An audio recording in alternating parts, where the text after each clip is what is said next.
Been one of those deceptive Tuesdays. You look outside and you saw that abundant sunshine, blue skies, and you kind of just figured, you assumed maybe this was going to be a warmer go of things. Not so lucky. Temperatures barely making it above freezing. Sun is now obviously going down. Our sunset tonight is 4:35, so that buys us another about 17 minutes. That is it. Then it gets dark, then it starts getting colder, and it will not be hard to find our way back into the 20s here overnight. Kind of like what we had this morning, and this was our coldest morning we've had all season long. There was a wide range in temperatures, all revolving around who had some partial cloud cover or not. This time of year, just a little layer of clouds actually gives you a nice buffer, a nice blanket to keep you milder. So there are going to be spots that are probably in the mid-20s. I would imagine there will be spots that will be even colder than that, and those are going to be the locations that ultimately end up more clear than anything else. Plus, we've got the Geminid meteor shower tonight, so I've got my fingers crossed and I'm rooting for more clear.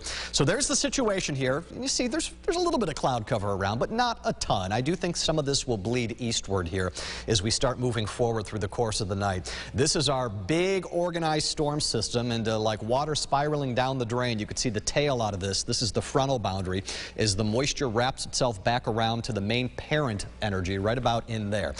This is going to spit out multiple waves of low pressure. All the while, the whole big piece part out of this is moving in our general direction, but it's going to be a slow progression, which means we've got no precip around here tomorrow. Our Wednesday is going to be our last dry day. Northerly wind in the morning, mix of clouds and clear skies. The trend, though, as we go deeper into the day, I actually think we get a decent amount of sunshine through the afternoon, but through the night especially, here comes the cloud cover, and now we wait on our first round of precip, and I'm saying precip as opposed to snow on purpose.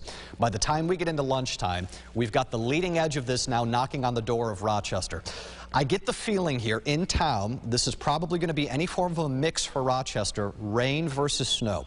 The spots that I want to watch will be some of the higher elevations off to our south, where surface temperatures will be slightly colder. That is where some sleet and even freezing rain could mix in before we then go to a period of accumulating snowfall, mostly as we head into Thursday night all the way into the early part of Friday before this whole thing starts to pull on off to the east. Sounds easy, right? No, it's not. Temperatures through this whole process never get sufficiently below freezing here, so we still have questions on how cold do we get and how quickly does that sufficiently cold air get in here.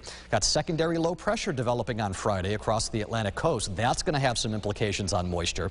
So some early thoughts on this. We're going to get accumulating snow, but I will tell you now, this is a map that has a high likelihood of needing adjustments based on what these models want to do with the cold air. For now, this seems reasonable to me. Rochester area into the Finger Lakes, you could be looking at 3 to 6 inches of snow, probably a slushy, messy go of things. And keep in mind, that's by the end of the day on Friday. So that's Thursday night, and Friday.